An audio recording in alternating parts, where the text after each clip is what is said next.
All right, ladies and gentlemen, welcome back to another episode of Live from the Ley Line. I'm your host, Cameron Porter. As always, I'm with my boy Avery Newitt. Avery, how are you doing? I'm good. How are you? I'm doing well. I'm doing well. And today is very exciting, ladies and gentlemen. We've got a little treat for you. So put on your bib because it's treat time. Okay, we got a Yes. reigning champion, Dr. Zane Newitt. Get it right, ladies and gentlemen. The doctor himself is back to run a clinic on us. I'm not pretentious. I don't care about titles. Hey, you didn't work Come on, that hard to guys. be called Mister. That's true. That is true. Oh, I love it. I love it. We're so glad to invite you back on, man. This is exciting. Yeah, I really love the show. I remain very proud of what you guys are doing. It's hard work. Oh, You're thank you. subject to being shadow banned, censored, ridiculed, Yeah, and you're competing in the free market of ideas, trying to keep a free market of ideas. So exactly. it's very important. So really proud of you guys and honored to contribute and participate wherever you need me. Oh, Thanks, well, Dom. we're honored. We're honored. This is Yeah. exciting. So just tying into our last meeting, I think you definitely wanted to maybe just close the door on some more, of course, Patriot talk, and then go from there. Sure. Well, so for those who didn't see the last episode I was on where I was a guest, Avery kind of threw a zinger at me, and I was a little bit kind of waffled, which is not like me. You know, principled and have a very consistent worldview. That's like part of the mission in life, is making your beliefs kind of line up. Yeah, But really, Avery kind of challenged me. You know, Avery, not to speak for Avery, he can pile on. Is pretty much his position is that we're at the point of no return. It's time to take up arms, a la the founding fathers, and fight to get some semblance of our republic restored. Yes. And I took a little bit of a softer approach and kind of waffled around for like 9 minutes on the last podcast, really just trying to hold it, you know, at that point, kind of speaking to some of the things we all agree on is like, you know, we would probably lose in an open revolution because they have more toys and hidden technology and Star Wars level stuff. So in some ways they're trying to be provocateurs and goad us into that. right. However, Avery takes that principled stance that says, hey, the founding fathers were greatly outmatched by King George III, and liberty and freedom prevailed. You know, Yeah, only 10% or less of the colonials were even actively in favor of. They may have been in favor in principle, but very few. It's more that 10% were willing to act. wow. So I really appreciate what you know, Avery's stance on that. So I think where I've settled, just to kind of tie the loop on this, is I do think we're beyond the point of no return. I think the method for getting there, if there's one that's left for us, is this concept of a national divorce, as it's being called. Meaning, so there's two important terms to really consider when we're talking about this. One is de facto and one is de jure. De facto, if somebody is the de facto king, it means they were powerful enough to invade, and the common person is so bullied that they say, yep, he's the de facto king. Yeah, So it's what is commonly known. It's interesting. The Latin word facto is in there, but it's not, it's a fact. It's just that it's commonly received. De right. jure is of the law. So that person that invaded, gosh, I'll use Wales as the biggest example of this, my ancestral homelands. Edward Longshanks stood his son, who never spoke a lick of English or Welsh, they're Germans, stood him in Carnarvon in Wales, in the northern capital of Wales in the 1300s, and pronounced his son the Prince of Wales. Now, no Welshman accepted Edward III as the Prince of Wales, just like they do not accept Prince, now King Charles, when he was the Prince of Wales. So that he was the de facto Prince of Wales, but the de jure Prince of Wales would be Llewellyn the Last, was the last legitimate king in the 1280s up in northern Wales. So it's the same concept. So the reason I'm mentioning that is we have a de facto government installed in about 1871, is a very corrupt corporation Yeah, created by powerful money interests, the Rothschilds, the Vatican, some nefarious forces in from an Ashkenazi kind of Jewish banking standpoint. Yeah. Israel wasn't around in the 1870s, but so you've got these power brokers that created this thing via treaty called the United States Corporation. That's what is de facto in place. And that is the evil, we call it the deep state, or goes by many names today, that we all that are liberty-minded loathe. But the de jure law of the land is still the Constitution of the United States. Right. We are still a constitutional republic. So I believe this national divorce, the Civil War taught us that it's unconstitutional for, I can't believe I called it the Civil War, the war amongst the states, and nothing cool about it. Oh, you guys, we have all these little rabbit trails. That's the great part of the show. But yes, anyhow, I love it. the war amongst the states taught us that it's unconstitutional for a single state to unilaterally leave the union, but states can leave the same way they went in. And that is, there's debate about this, but if you have 3/4 of the nation's state legislatures agree to an amenable departure, a state can leave the union. So where I think there's no chance in Hades of taking on the federal government on this subject, the media, big tech, multinational corporations, or however you want to label the they, that puppeteers well above those forces. But we have so much power still at the state legislature that we get so federal government focused. If our state congressmen and congresswomen would have done their job, we wouldn't have all this election corruption nonsense. They didn't have to ratify. They didn't have to allow the pretext of a health crisis to suspend their constitutions and allow changes in the electoral process. So where do I think there's still hope? I think we do just like the colonials did, aka the founding fathers, start to have these hearings and forums as they did in a very slow way before just opening fire in the streets. I think that's the style of revolution that I don't think will work, and I don't favor. I favor, before we take up arms, let's have these hearings at the local level and beg and compel our state representatives to get us the hell out of, to separate lawfully. Let's break up legally from the socialist regimes that are places like California and New York. Yeah, So, and people so don't even know that the state has more, or state government has more powerful than the federal. People Correct. do not know that nowadays. Yeah. Correct. The states create the federal government, not the other way around. Yes. So I think that's about it. I fall 95% with Avery that there's very little hope. But if we're going to throw one last Hail Mary down by 2 touchdowns late in the fourth quarter, Some John Elway shit, baby. Yeah, some John Elway. It is finding like-minded people, and they do exist in the local governments. Right. There's corruption locally, but at least you can look it in the eye and have a chance to get rid of it. But there's also some awesome people that serve at a local level. That's my position. That's about your only shot is a national divorce. And then we look at, well, what does that look like? I don't think in our lifetimes you'll redraw states. I think California will still be California.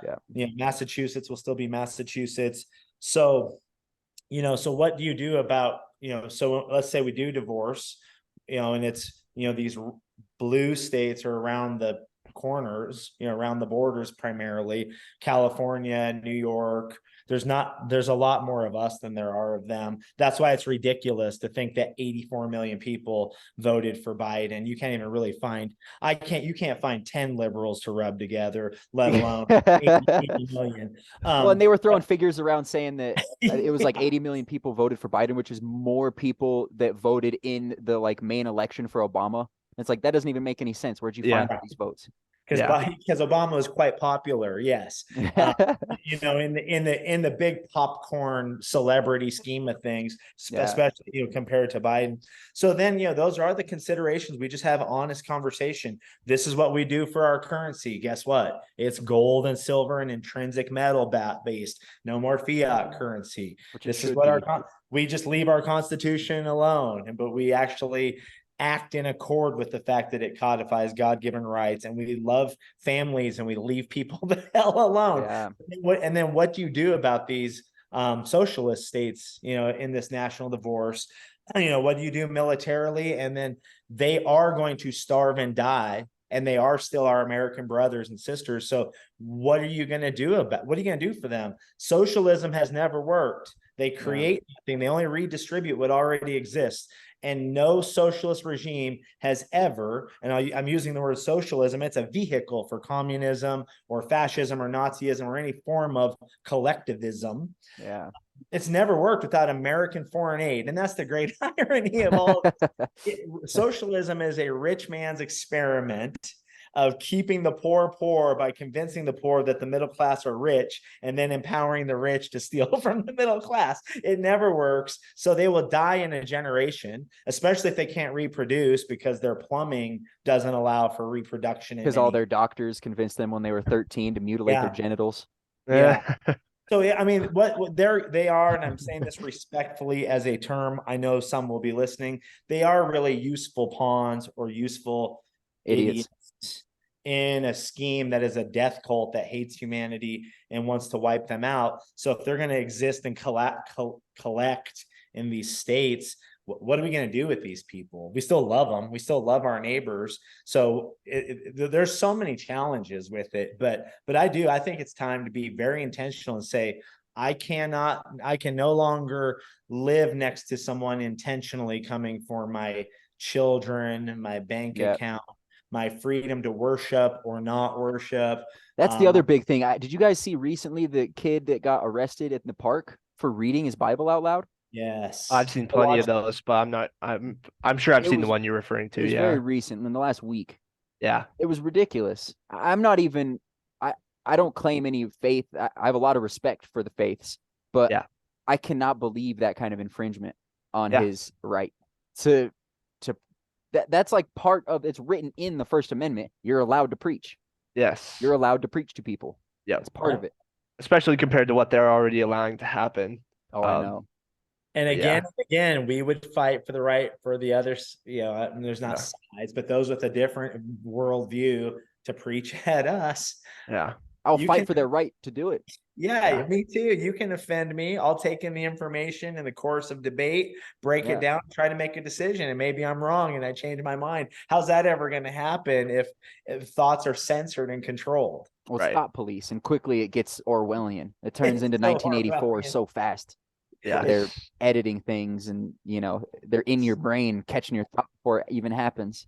So as we think about what, and Avery and I have all these lists. What do you actually do? Do you try to, we all have families to feed and living to make, but in this cause that you guys are participating in, do you go and try to find, help people reverse the jab?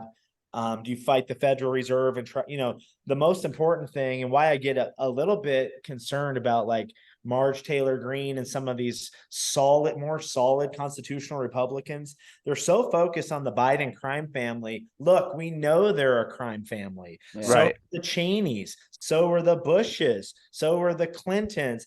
Are you doing anything so that when my 23-year-old son goes to buy a gallon of milk, that it's not, that it's back to $1.25 instead of $4? I know it's ridiculous.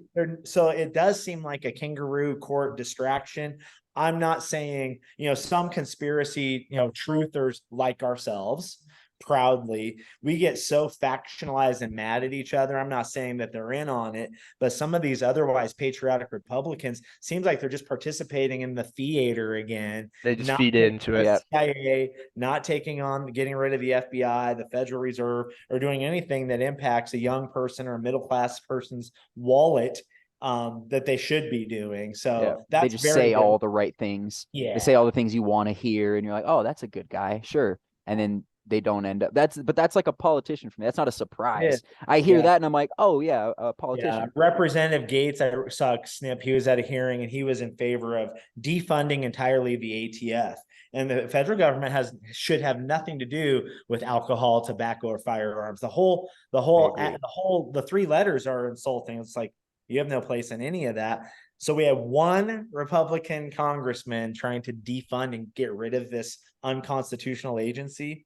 And at the hearings, every other Republican, now, they would campaign to you and I saying they want to get rid of these huge, massive, unconstitutional federal bureaucracy and agencies. Every head went down when a liberal Democrat, I don't recall the gentleman's name, at least he had the courage of his wrong convictions to say that he wanted to see that federal institution or department not only continue but receive an increase in funding. He polled the Republicans to see who else agreed with Gates that it should be defunded. Not one stood with him. Yet they will all definitely lobby and campaign under the premise of getting rid of 10th Amendment, all of these agencies that are not anywhere authorized in the Constitution of the United States. So the theater just goes on. You got one or two heroes like pushing a boulder with a plastic spoon. Yes. Who is that? Is that Matt Gaetz? No, the Greek mythology where he pushes the stone. Prometheus, yeah. Oh, yeah. And it keeps rolling back over him. That's what the heroes are doing. But just when you think you're about to get to the top, it rolls back over and the day starts over again. And you got to keep fighting. Yeah. So, man, it's frustrating because this seems like something people have known. This was like what my, woke people that in my childhood were telling me. They're like, hey, don't trust these politicians. They're going to shake your right hand and steal your money with their left hand. It's one of those kind of things. Like they're always doing a little illusion on you. So just be aware. And I don't know. I just get weary when anybody is professed to be too much of a hero. Because then people like RFK, who by anything that he says, I should be on his side. He says all the right shit. Yeah. But my spider senses are tingling. Yeah. And I don't know why. Yeah, we've talked about him a bunch. Yeah, it's definitely weird. His book just rolled in the mail about Fauci. I haven't cracked the cover of it yet. Yeah, we just don't know. Sometimes you do have to trust those spidey senses. Like, is he part of the theater, controlled opposition, just a mouthpiece, a gatekeeper? We are always have this skepticism about anyone in power, and it's healthy. So that's what the founders want out of us. That's a good point. Yeah, we're probably doing them well. They're like, oh, thank God. Yes, exactly. Yeah. But you always worry that's going to that distrust is going to keep you from letting a good thing happen. I agree. There's a balance in there somewhere for sure. You have to, it's just discernment. That's what it comes down to. And that's not easy. And then you have to be open and being like, oh yeah, I was wrong about that person, and go back to the drawing board, because you will get fooled by people for sure. Yeah. And in these cases, I think more often than not, it's like you realize you were wrong because the lies come out and you're like, oh, I was lied to. It's not that your morals were off. You were reacting to all the right things that they were saying. They were aligned with your morals, and they lied to you. Yeah, they snowed you. That's absolutely. Well, strike number 2 probably incoming on YouTube. Throwing that out there. Want to get to the big pinata? Sure. So we are episode 17 or 18, I believe. We talked about how we believe that Doja Cat is undergoing the Scarlet Witch ritual, and there's been many in history, but of course, within talking about that, the big ol' Aleister Crowley, whatever, comes in to talk, and me and Cameron kind of went a little back and forth on it, what we think. He's obviously a huge proponent of dark magic and all kinds of things in modern day culture. So many bad musicians, not bad, but evil musicians, attribute him to lots and lots of inspiration and stuff like that. So anyways, like 20 minutes after that episode went up, my dad texted me and was like, please get me on. I want to talk about Crowley. Hell yeah. So here we are. So I just want to kind of segue into whatever you want to tell us. We could do like 10 episodes on that subject, and you all did a great job of hitting some highlights, but I do think that particular man or whatever he is does have some connection to the present time. So I think he's a beast. That's what his mama called him, and he loved that nickname, and he appropriated it for the rest of his life. Yeah, he embraced that shit. Yeah, so there's so many different avenues we can take from his he's such a multifaceted character from his time as a double agent working for the British Secret Intelligence. It's such a cool thing. Was it MI6 back then? Is that what it was called? MI6, yeah. So some cool. serious James Bond. He was a fucking spy, bro. A dark arts occultist spy. Yeah. Doing sex magic. Yes. Come on now. Correct. So, but I want to touch on, and I know we're going to rabbit trail, but I want to try to help the listener connect a little bit to what does it matter for today in the big scheme of things. Because a lot of the recent episodes, you're talking about hermeneutical principles, Madame Blavatsky, all these things are like really important geopolitical, geotheological, big picture things. Yeah. And it's good to sometimes just, try if we can to kind of connect some dots about it. So if I may, I'm kind of going to open with, are you all familiar with General Albert Pike? I was after your post. You made a post about it on Facebook, and I immediately jumped on because I did an incredible amount of research about Aleister Crowley. After Avery told me that you wanted to do an episode, I probably listened to like 20 hours worth of podcast episodes about like deep dives on ridiculous amounts of research, a bunch of like Wikipedia time. Right. And not just Wikipedia. I just use that as like the buzzword. No. Yeah. But I never heard anything about Albert Pike. And I was like, it just like a little light went off in the back of my head. I was like, wow, there's more. There's never ending. It's never ends, more. Yeah.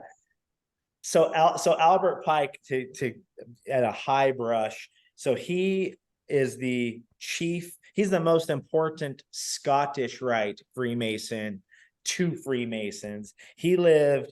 I think he passed away in the 1890. It was 91. Yeah. I have a note. 1901. 1801 to 1901. So he collated all of the degree work. So in Freemasonry, you have the Blue Lodge, the first 3 degrees, and then a Mason can go off into the York Rite, and the York Rite has more Christian nomenclature in their ritual, and the Scottish Rite is very pagan. There's no way around it. The rituals are more Egyptian leaning, or just overtly, pagan-esque in their leaning. So Pike wrote a lot of literature, but he wrote Morals and Dogma, and that's really, if you were to use an equivalent, kind of a Bible or the field guide to Freemasonry for the Scottish Rite. So he's a critical player from a Freemasonry standpoint, and he's the one that definitely does just kind of come out and say it. Now, when I read Morals and Dogma, I was married to Avery's mom, and I had to go buy that book from a book dealer in a alley because you couldn't get that information. Now, it's kind of one of those long-haired guys who's against everything. So he definitely wouldn't agree with me, but he's just a contrarian, just opposed to it. So he's like, yeah, I'll get you that arcane used book. It was very expensive. We didn't have a lot of money, and oh my gosh, now you can just get that stuff that's all over the internet. So there are some good things with the World Wide Web for sure, but it's like a big library. There's going to be good and bad. It's right. Media. But in that book, it really does, it really does explain, especially for those who ascend to like the 32nd or 33rd degree, that their god on top of the umbrella is definitely Lucifer. You'd be hard pressed to make an argument against the Luciferianism replete in Scottish Rite Freemasonry. Again, for the listener, I'm not accusing your Uncle Joe Bob, who's been a Freemason for 100 years, stuck at the 3rd degree, that he worships the devil, but right. he should be accountable to research the things that he gives his time, talent, or treasure, the 3 T's to. But anyhow, so you have Albert Pike.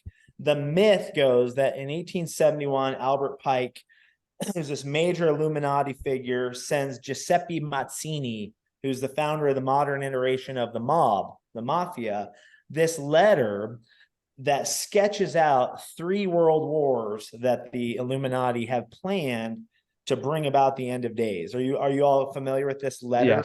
Yes. And I want to be careful with our time and not just sit and read it. So I may just cherry pick it a little bit. Yeah. The internal evidences of this letter prove that it was not written by Albert Pike. And I'll get to that in a moment. The earliest it was ever seen was by a historian named William Guy Carr. He saw it hanging in his testimony, or he asserts, he saw it in the British Museum in the 1950s. They acknowledged it existed. Then it mysteriously disappeared from the archives. There's 2 or 3 different sources that say, yes, it existed, but probably not as early as Pike. So I'm going to lay this out. I'm going to tie it to, well, how does Aleister Crowley impact today? So, and I'll try to cherry pick. So the contents of the letter pertaining to the First World War, so that's 1914. The First World War must be brought about in order to permit the Illuminati to overthrow the power of the czars in Russia and of making that country a fortress of atheistic communism. The divergences caused by the agents of the Illuminati between the British and the Germanic empires, so that's a huge Crowley factor, will be used to foment this war. Now remember, Crowley was an agent exactly at that time. At the end of the war, communism will be built and used in order to destroy the other governments and in order to weaken the religions. So those that believe that Pike wrote that in 1871, that would make it extremely prophetic. Even if it was written later, it's looking back on their game plan and exactly specifically what was carried out in World War I. To great detail, which is interesting. Great detail. Yeah. And then just a comment on the czars and on Russia. They literally are used as pawns. The nicest people in the world are the Slovakian people, be they Ukrainian, Lithuanian, Romania, Russian. So the founding King Arthur-like hero in the Slovakian, or the Slavic, not Slovakian. Slovakia is a country. Slavic nations was this king called Kiev Rus. Just like the capital of Ukraine is Kiev. And he was a little bit later than Arthur by 300 or 400 years, but he's an Arthurian-like founding king hero. So the capital of that entire region, like Ukraine, came first before what we now know as Russia. So downstream and through a few twists and turns, his ancestors were the czars. And the czars were hated by the Rothschilds because they refused to allow the Rothschilds to issue and control their currency. And Rothschild made a threat and curse upon the czars to not only wipe them off the face of the earth, but to curse the lineage and every born Ukrainian, Russian, like I said, Slovakian person ever to be there born afterwards. So you have this hatred for the Slovaks as a big block, as an ethnos that is just, and they're used to this day. And I mean, does that not ring true here in 2023? So decided to take that little rabbit trail, but literally, they're wonderful people, absolutely just used as pawns right now to kill each other in a proxy war for the United States to bring about World War III. But that's another little rabbit trail from this Which letter. will be the last one, by the way, according to the letter. Yeah. So on to the Second World War. The Second World War must be fomented by taking advantage of the differences between the fascists and the political Zionists. This war must be brought about so that Nazism is destroyed. So here's the whole Illuminati technique of raising up a boogeyman as a pretext to go destroy the boogeyman. Yeah. And that political Zionism be strong enough to institute a sovereign state of Israel and Palestine. During the Second World War, international communism must become strong enough in order to balance Christendom, which would then be restrained and held in check until the time we would need it for the final social cataclysm.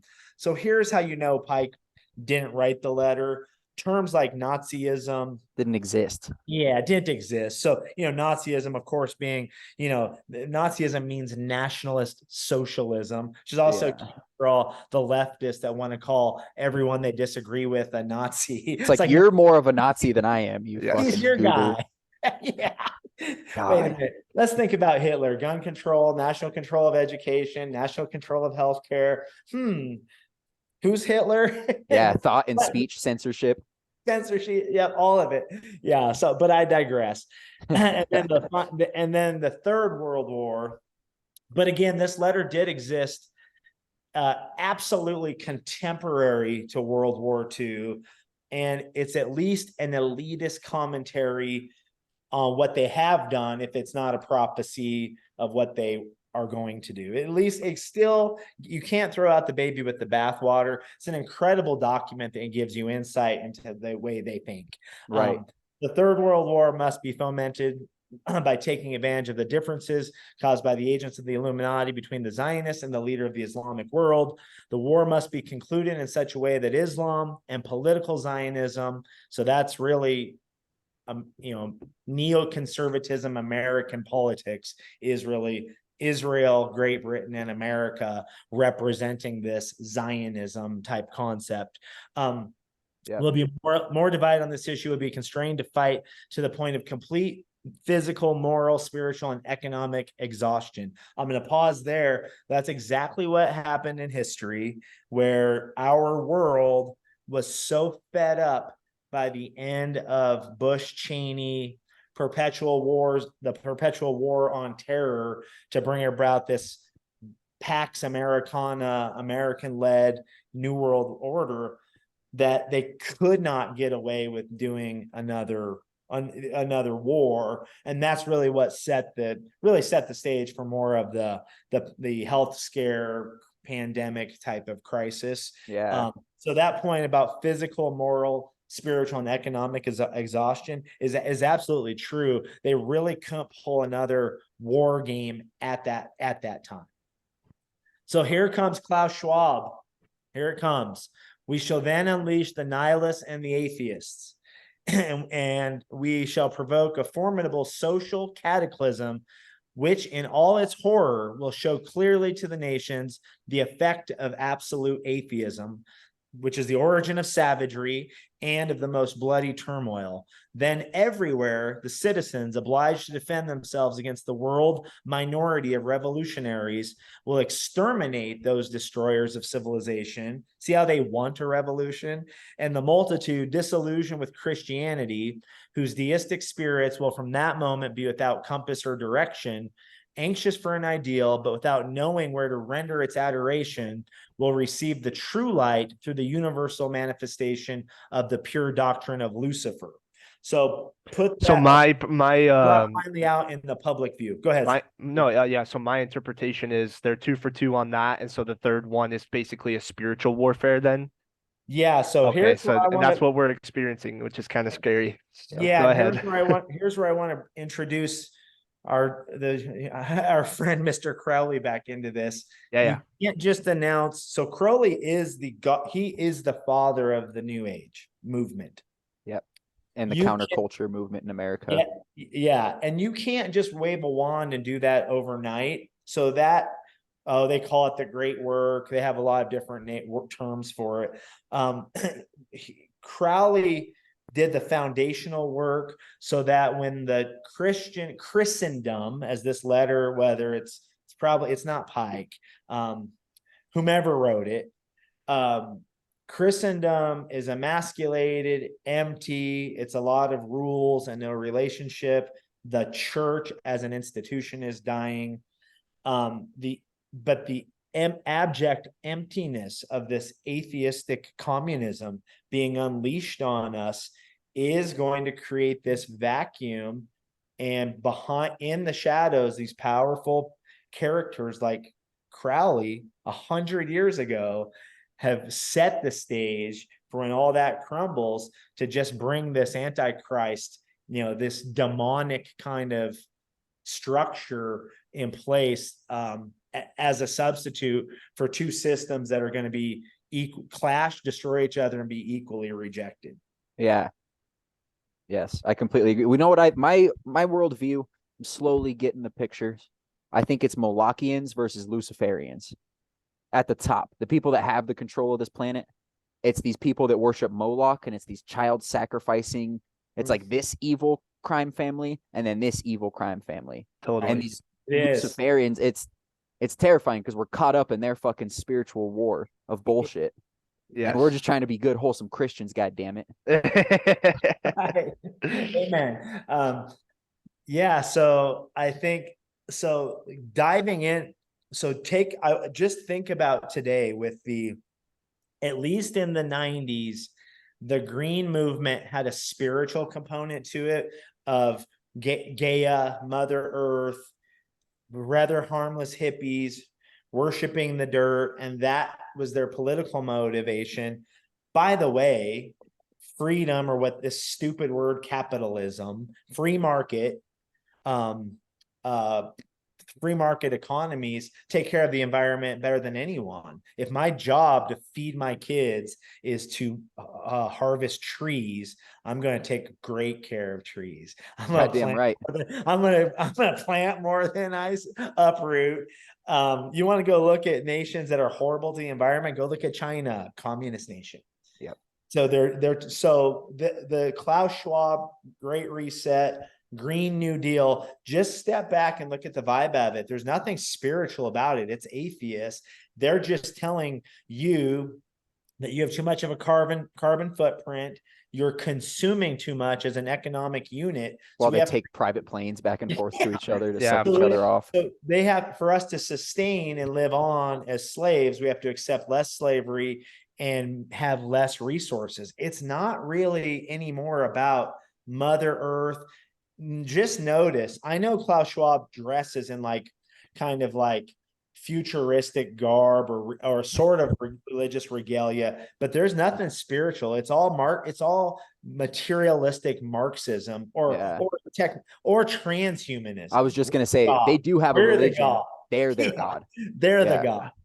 But there's no druids petting the bunnies, doing shrooms, running through the tulips. They could use some fucking shrooms. I'll tell you that much. Absolutely. Some of my closest friends over the years are pagans, and they actually agree with me on every single issue. We disagree on who Jesus is. Yeah. We debate that, and we hug each other, and we agree to have a beer and talk about it again the next time. But they're not all this communist shit. Yeah. Yet they get sort of lumped into it. So this stage is set identically in absolute specific accord, and the father of the New Age movement, so Crowley, let's talk about what he believed and try to at least skim the surface. I know we're going to up against time quickly, but so Crowley almost believes like we do, and okay, that's a hard statement I just made because this guy's fucking evil to the ultimate degree. So I want to talk about... Is he evil or is he without morals? Because I've been going back and forth with this.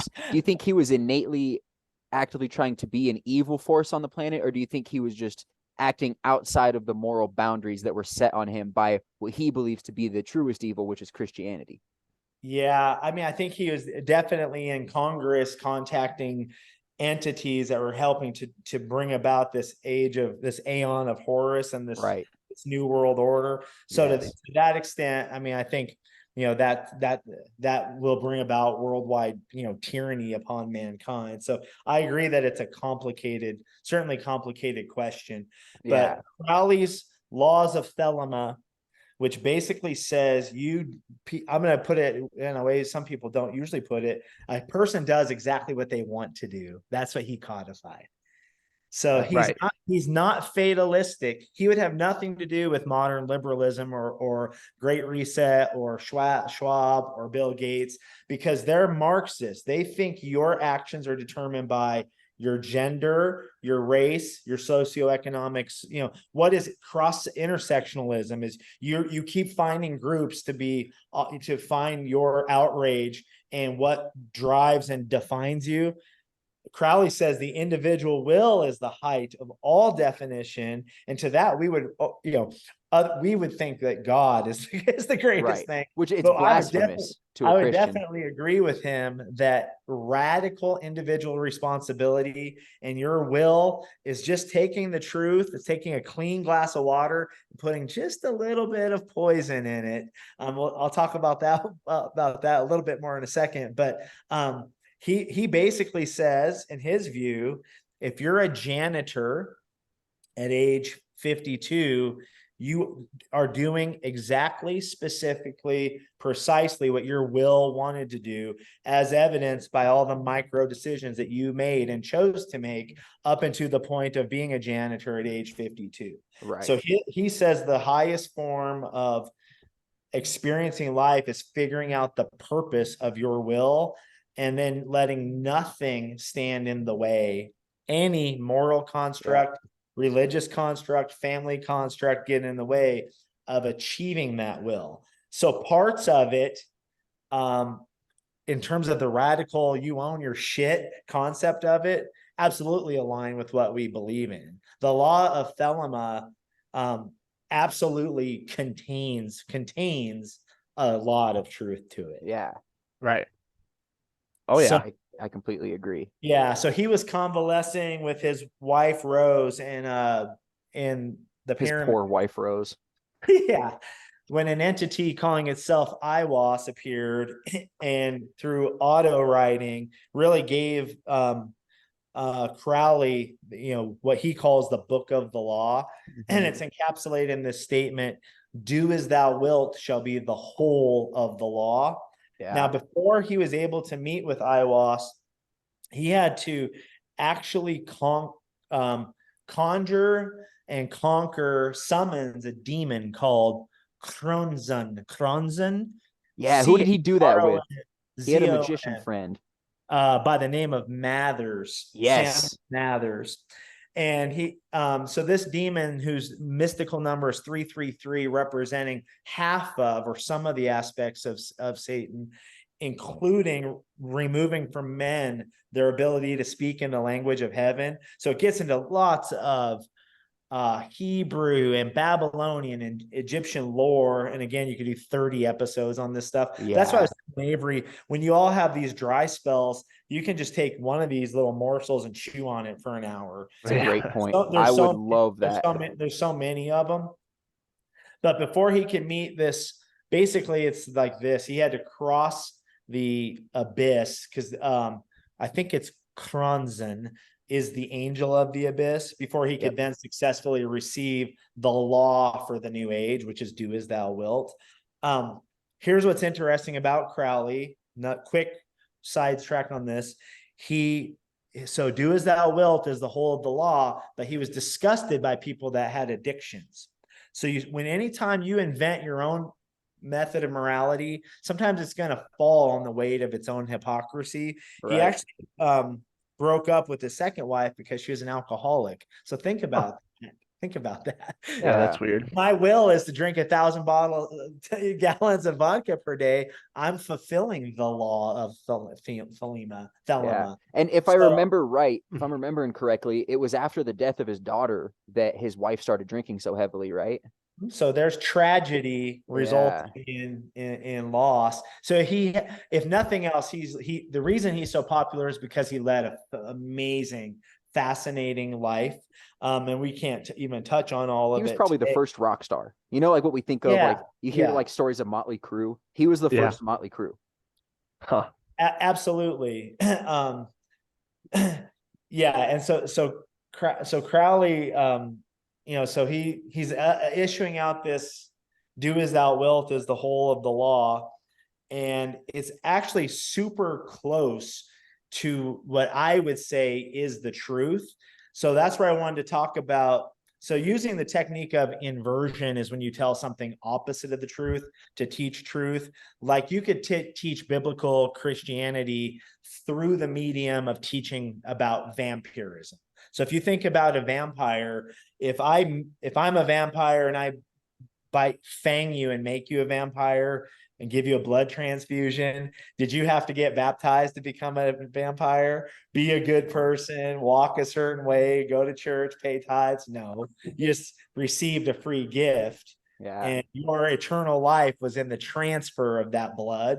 So you can teach you can teach through inversion, but the Bible says not to do. It's a unique metaphor, but I love it. Yeah. Yeah. Well, the Bible says to really not do that very often. At least Bible says when it comes to evil, keep it simple. When it comes to good, that's when you should be meat eating. Basically, you should study the real dollar to know the counterfeit dollar. You shouldn't spend your time studying the counterfeit dollar. If you study the truth, the counterfeit dollar will just manifest. Its lies will just manifest itself to you. I love that. Yeah. That's a beautiful analogy. Yeah, but in any community, there are a few garbage men. I do believe some people are uniquely gifted to go study that stuff, but they need to do it in the right measures. And it should not be, you shouldn't have everybody sitting around studying the occult all day. It opens doors. It's dangerous. It's like a drug. That's what I was going to say. Crowley is the first to experiment with and write extensively about the connections between spiritualism and psychoactive drugs. And he concluded, and Yates and some of his contemporaries, because you have to keep in mind, you have all these elite people who, Crowley got a big inheritance. He didn't have to work. So he was a Nepo baby for sure. Yeah, he was idle, right? To go do a lot of this stuff. They thought he was so extreme because they wanted to do it the longer way through meditation, through incantation, things. He did all those things too, but he saw that the magic was real, but that the drug was a gateway to facilitate or to make or to intensify what was real. So that's a whole other amazing little stream you can go down. Yeah. But considering this idea, so that's inversion, using the opposite of truth to teach truth. That's like Orwell's Animal Farm is inversion, right? Yep. It's this whole socialist dystopia that teaches for free market ideas. So perversion is when you take the truth and you just bend it a little bit. So I'm going to give you one truth, two lies, and a truth. And you can see how brilliant Crowley was and how just a little bit of a change, what impact a little bit of a change is. So the witches read, and the funny thing is Gardner, the father of modern day Gardnerian witchcraft, hated Crowley because Crowley wrote all of their degree work and then exposed it as a bunch of silly nonsense. So you have witches, Mormons, Masons, they're all doing the same thing with aprons, key grips, secret words, worshiping the seasons. It's all the same stuff. And Crowley is the guy that is the archivist and author of tons of it. But the witches read is add harm to none, do as thou wilt. So you don't harm anybody, then that sounds pretty good. But remove from God or some sort of a Judeo-Christian worldview, what objective source defines harm? Right, exactly. So it sounds good. It's popcorn to my ears, but I think that one, if you put it to the test, it can be bent. Exactly. Who decides what is harm? Who decides? So Crowley goes all the way with it. Do as thou wilt shall be the whole of the law. So there's your 2 points of data. Here's the Apostle Paul teaching truth for the dispensation of grace, the time we're living in right now. All things are lawful unto me. Probably didn't hear that one in church. All things. How many things? All things are lawful unto me, but not all things glorify. All things are lawful to me, but not all things edify. All things are lawful unto me, but all things are not expedient, which in the King's English means practical. All things are lawful for me, but I will not be brought under the power of any. So the truth is almost exactly what the witches and Crowley says. You can go bash a baby seal over the head with the club. Technically, you can do whatever the hell you want, but you ought not to, because it doesn't glorify God. It doesn't edify your brothers or your sisters or your parents. And doing certain things brings you into slavery unto those things. Wow. Love it. Love it. Yeah. So I think the height of Satanism is really not a monster that jumps out and says boo and is overtly frightening and terrifying, although I'm sure that can certainly be part of it. It's taking the truth and just going like this, click. Yep. One little click over. Yep. So all things are lawful to me. Do what thou wilt, but don't be a slave to something, and don't do things that don't glorify God. Wow. Which is beautiful. That's how everybody should live. That's how everybody should live. And then kind of the end result of some of Crowley's work, he had all these abbeys and castles and hamlets. He had one in Sicily, the Abbey of Thelema. Everyone started taking his do as thou wilt as the whole of the law to the ultimate logical extension. Toilets weren't getting cleaned. People weren't getting fed. It was nasty, vile, rape, defecation. Yeah. So because his ideology also is not lining up with the reality of our fallen human nature. Do as you wilt as the whole of the law sounds good on paper till you're around some lazy motherfuckers who would rather stab you than help you go pick some onions for dinner tonight.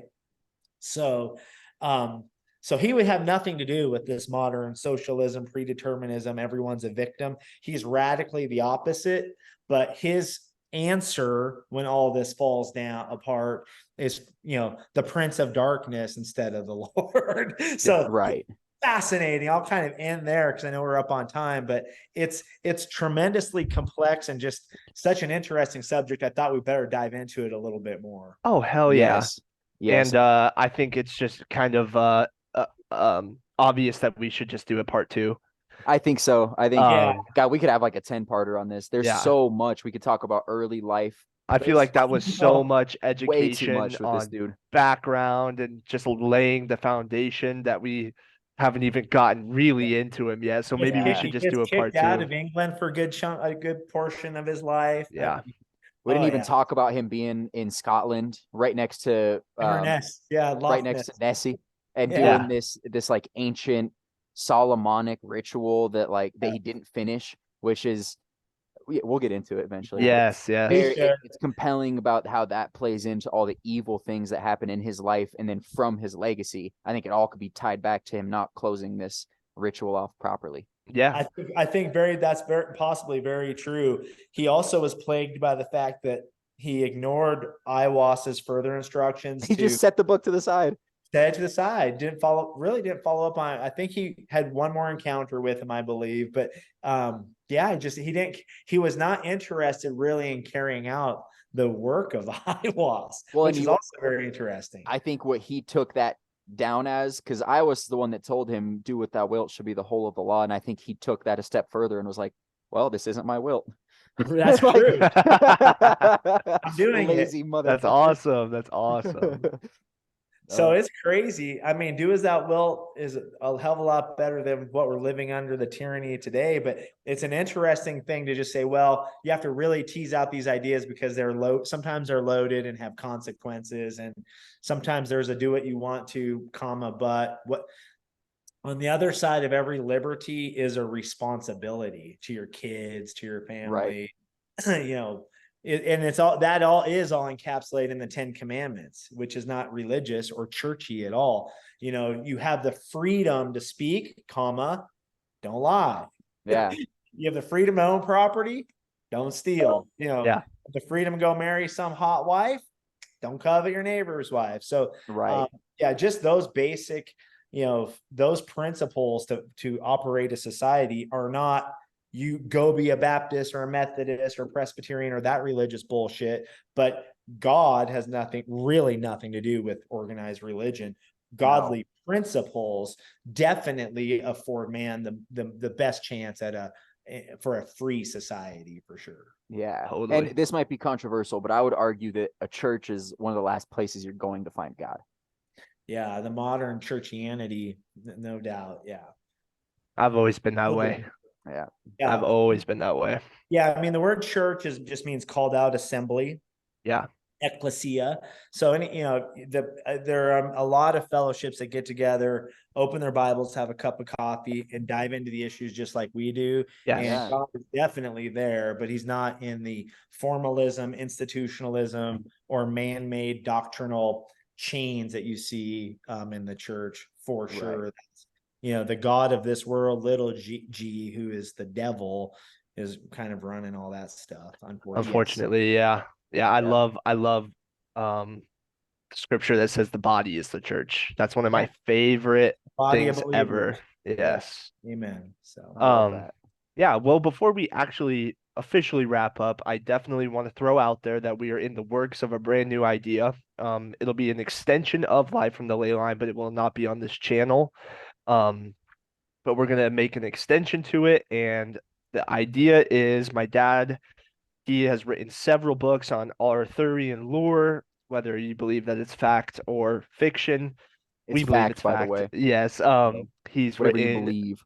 He's written an entire book on the vampiric styles of how would you say it, Dad? Women. Yeah, I mean it's about psychic vampirism, and it's kind of a help guide for men dealing with that, but also being enacting some of the law of Thelema, like, hey, you still own your own, your will is still what you're on the hook for. Thank you. So so how it's gonna work, it's kind of a new idea. It's basically a audio book. It's a chapter at a time. They're going to come out weekly. And the way it's going to work, here's the twist. He's going to read it. And then me and Cameron are going to go through and basically do a read and review. Yeah. So he may tell a chapter that's about Nephilim walking through the sea. And we'll be like, so what?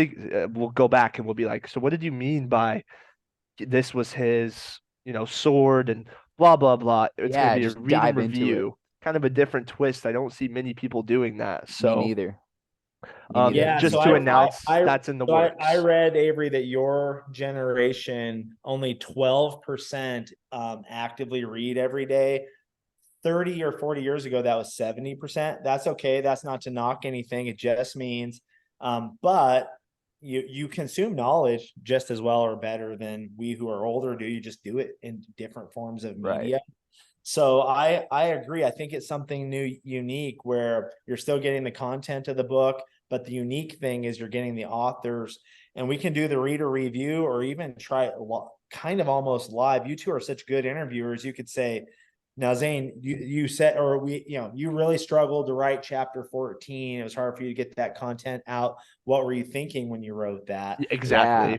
That's not out there, but so that, if an average book is about, let's say 25 chapters. So 25, 30-minute, a chapter is about 5 pages, of reading. It's maybe 15 to 20 minutes with some garnish, but basically you all would become maybe publicists or a platform. I think you'd have to figure out the definition, but it's like, this is our book. It's 25 short episodes, and you're going to get the whole book plus the actual author's emotion and experience and kind of how they're able to get it out into the So totally. So I just wanted to give that heads up to our listeners if you're interested, and I know you already have a pretty good following for your books through your friends and family, and you pretty much have a Facebook community, Dad, if you didn't know, but I'm sure awesome. They'll be very interested in that as well. So yeah, I'm really looking forward to that. I think there's something there. I think you two are very natural interviewers. It doesn't have to be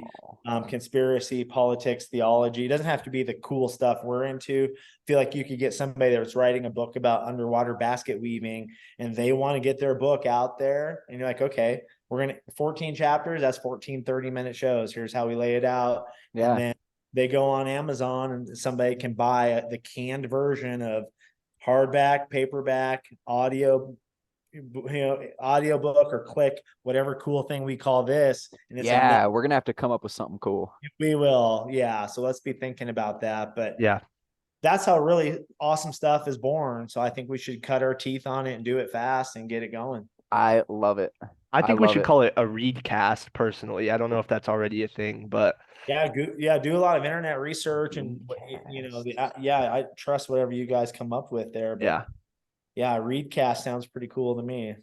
Any finishers? Any finishers? Anybody? No, I'll let you guys close her out. Any last green tea shots? Or I guess you'd close with the beer, huh? I'm just going straight proper today. Oh, Proper. I have boxing in about 2 hours and 30 minutes. I got to keep it real light. Yeah. Makes sense. Well, that's awesome to hear you're still boxing. You got to stay fresh and fit in case the fucking communists try and take over. Yep. You really do. Good luck in playoffs, Cam. Thank you. Good luck, Cam. When you get to your mid-40s, it's imperative that you continue to do some sort of exercise until you fall over. So if you don't lose it, if you don't use it, you lose it. Yeah. So all right, guys. Oh, I love it. This was great, gentlemen. Yeah. This was a lot of fun, and I can't wait for part 2. Part 2 coming. Yeah. Absolutely. Avery. Yeah. Zane, you guys get in contact with each other. Let me know when it works out best, and we'll run it back. Yep. Folks. All right, guys. This has been a great one. If you guys listen to the end, like always, you're one of God's children, and you will be one of the 10,000 led into heaven. Okay, I'll make sure of it. And in the meantime, while we're waiting for that, you guys need to go and like and subscribe to the podcast. You can give us 5 stars on Spotify. You can say something nice. You can say something mean. Just give us 5 stars. Okay, I don't care what you say. 5 stars make you holler. All right. Ladies and gentlemen, thank you so much. Boys, you guys have a great night. Yep. Talk to you later. Love you.